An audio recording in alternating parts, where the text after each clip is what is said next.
Revolution from your bed. Welcome back, guys. How you doing? It's been a crazy week here. I'm launching my new course today, and I'm so happy. I had a long time ago an online course about storytelling and public speaking as part of my efforts to empower people, telling the story as a mean for social change, basically. And I was very much involved in the TEDx community. And I've decided a few months ago to do a remastering of this course because I felt it's outdated in terms of the technological aspects of it. And it's launching today, so you're supposed to see it in your links in the description of this podcast. You're supposed to see a discounted coupon to my new course. It's on Udemy.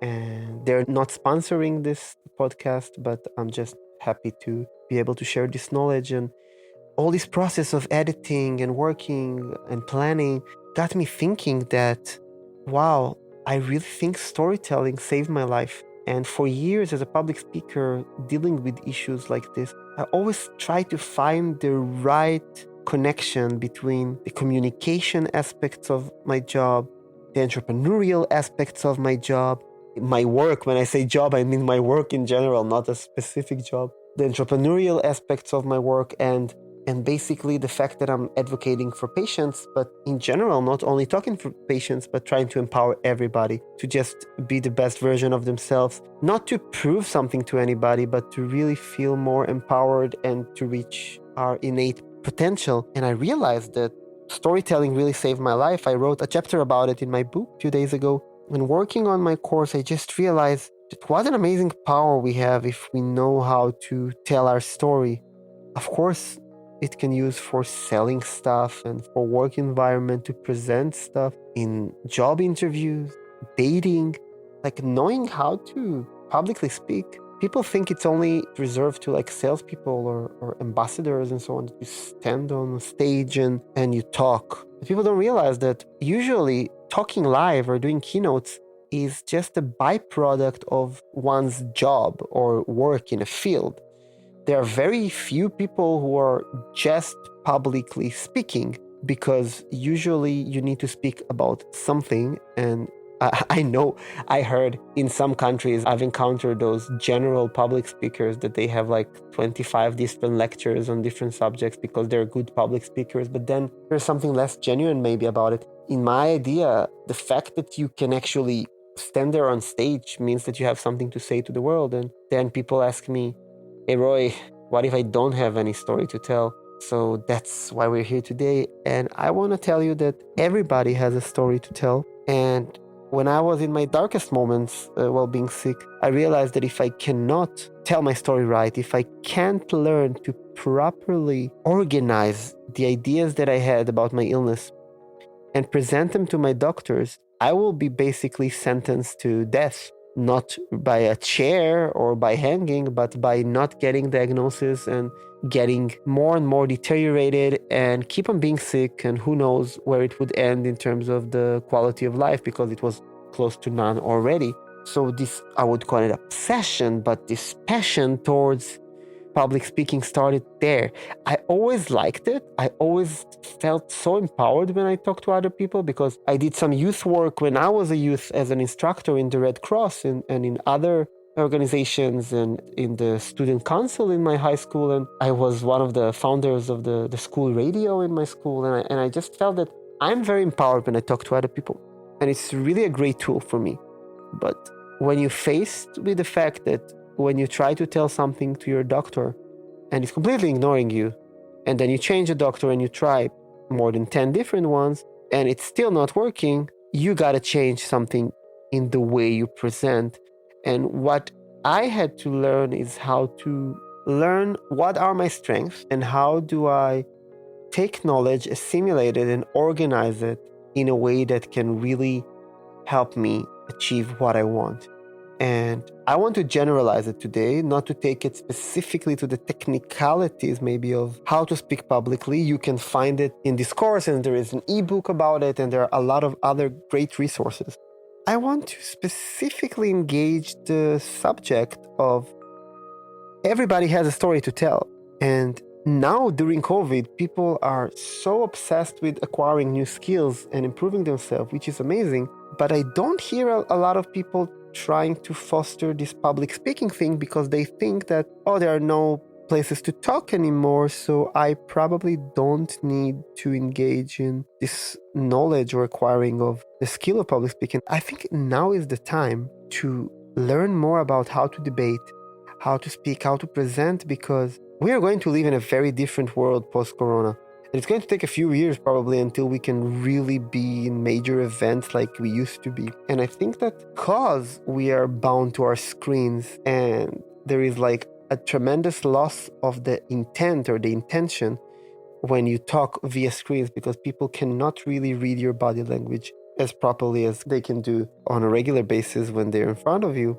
You need to better learn not only how to be mindful and how to be well read and all these amazing skills we're talking about, but also how to deliver your story. And when I look at people now in Zoom calls, which I do daily for my different projects, it's really lost in translation. And funnily enough, some people are great speakers, but when they speak on these calls, they're very numb. And I think that it's also a kind of show. Every video call that you have professionally, every video meeting that you have that it has potential to empower you, has a great power to change your life. And I think that that's why you should become kind of mini experts in presenting your ideas. So for the technicalities, you can go to the link below. What I want to emphasize is that I hear a lot of patients and people that are in transitions in their life that they really repeat these things that I kept on mentioning this episode, that I don't have any story to tell. And I think that realizing, fostering your own life story, and then learning how to deliver it can really change your life. I will tell you about my small case incident that I had with my doctors. When I finally found my diagnosis, it wasn't like I had a diagnosis and then I knock on the doctor's door and then I have a signature and I live happily ever after. Not at all. It took me a few more months to get diagnosis confirmed, because it wasn't enough that I know what I have, because the doctors don't care what you think as a patient in many cases. Some of them are greatly acceptive of your input, but eventually there must be a scientific process behind it. But for me to get from point A to point Z that I have this suspicion I have POTS syndrome, and I present the case to the doctor and he takes it seriously enough to send me to the test I requested, that's an entirely different thing. And there's a lot about rhetorics and persuasion. And you need to remember, I could barely walk. It was a complete different bias there because I was extremely neglected. I had very overgrown hair and beard because I couldn't shave. I couldn't go to the hairdresser. I was wearing this jumpsuit kind of looking pajama thing, because why would I change this tracksuit if I faint 10 times? You know, it was so hard for me that you sit there in front of the doctor and you look like this really person who doesn't care about himself. And in that point, they don't believe me that I'm even sick. So from there to pretend in my head that I'm this guy wearing a suit and a black tie and convincing a judge, like in those legal dramas, that he needs to accept my case and my evidence, it was all in my mind. There were very little I can do to change my appearance back then. And even if I try to do, the doctors are already been so overwhelmed with repeated visits by me. So it wasn't about the look. The creation of authority that I had to do in order to actually get attention was completely different. It was about the way I organized my argument. And back then I didn't have this ABC system of public speaking I came up with later. But what I did have is the knowledge that you have a very little time of attention span of the other person, no matter if it's somebody on the crowd or on a date or on a job interview or with a doctor appointment. And in those brief moments, maybe around 2 minutes, I basically decided that what I'm trying to do is to talk to the person's heart. I was watching a lot of TED Talks back then, and I've decided that I first of all come and tell my own experience. Usually it's being ignored because I'm talking about me suffering and They didn't really care about anything but what is your main complaint. I know that I'm not a doctor. I kind of humbled myself. I know that I don't have your knowledge, but I do know that I spent every waking moment researching my illness because nobody else did. And I really think I'm on to something that I would really appreciate if you will take the time and patience to take a look at, just take a look at. And I've built this overwhelming kind of case that I've collected based on facts, because there was a very brief time the emotions could take part in this talk, and then I had to talk about facts. And all I did was to collect every piece of information about illnesses that have been already ruled out, because when a doctor looks at your file, he doesn't see, oh, we ruled out this and this and this. He doesn't see a list. He sees a mess. He sees a lot of letters upon visits, summaries, and he cannot go through all of it. And of course, those technologies are old-fashioned. And I even had a startup that tried to kind of intervene and fix this issue and present it to the doctors in a different way. But back in the day, the doctors could not see that I've been in so many tests and ruled out. So what I did, I used, like people use a presentation for their talk, I used a very organized kind of a brief that my dad helped me get it together because I couldn't, kind of with the importance, not chronographically and not at all based on a different subject, but just what I thought, because I knew the doctor is not going to look at all the file, what I thought is the most important pieces of information he has to see. And basically, what was there was really the best summary letter I could find out of a lot of really bad ones. And then in these summary letters, the other doctor that was kind enough to actually take the time and write a bit about what was ruled out, I could at least have the other doctor now in front of me with a general idea of what's going on with me. And then my most recent blood tests, and then some other lab results.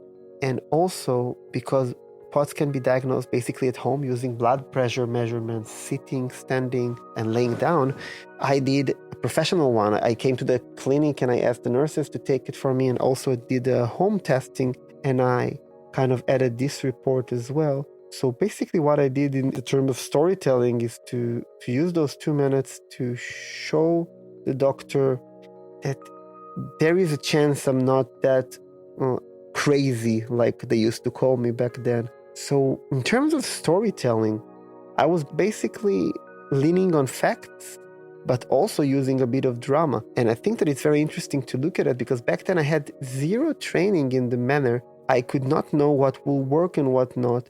And you need to remember that most doctors completely dismissed me in the first minute of the talk because they saw how I look, and they kind of heard or saw that I'm visiting a lot of doctors trying to find my illness, and they completely believe that I'm seeking attention. So if I could basically convince this doctor to read this file and then tell me, okay, you're a very clever guy, let me think about it for a second. And afterwards, he turned his head back to me and he told me, I can't believe it. Like, how did you even get there? And then he sent me to the actual test that got me diagnosed with POTS and completely changed the course of my life, because post-diagnosis, I had much more power in terms of legal power to compel my doctors and other caretakers to really take care of me because I was completely neglected. So I think that these simple methods of storytelling that I built, I truly believe they saved my life. And now I'm asking you, how does telling your own story can save your life? How can you, as an exercise maybe, build a case that if you need to take a video of yourself or a recording of yourself, that in 2 minutes you can convince somebody else to help you with something that is extremely important to you? If you're a patient and you're undiagnosed, to get better attention from your doctors. If you're already diagnosed, to get approval for a treatment you're probably fighting for. If you're not sick, I'm so happy. Maybe convince a loved one to listen to you because there is something on your mind. Maybe to get into a new job.